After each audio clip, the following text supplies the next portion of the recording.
بسم اللہ الرحمن الرحیم۔ اگر کوئی شخص یا بچہ بہت زیادہ بیمار ہوتا ہے یا کمزور ہوتا چلا جاتا ہے، یا پھر بچہ دن بدن سوکھتا چلا جاتا ہے، بظاہر کوئی بیماری نظر نہیں آتی، ڈاکٹر بھی کہتے ہیں کہ تندرست ہے، صحت مند ہے، لیکن ادھر ماں باپ کی پریشانی بڑھتی چلی جاتی ہے کہ بچہ اگر اس طریقے سے سوکھتا چلا جائے، اتنا وزن کم ہوتا چلا جائے تو پھر بچے کا کیا بنے گا؟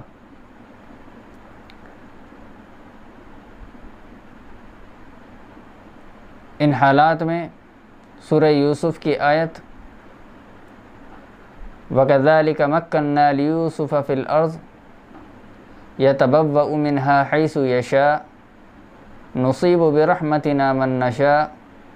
وَلَا نُضِيعُ أَجْرَ الْمُحْسِنِينَ۔ اس آیت کو 313 مرتبہ اول و آخر درود شریف کے ساتھ میں تیل پر دم کر کے رکھ لیں،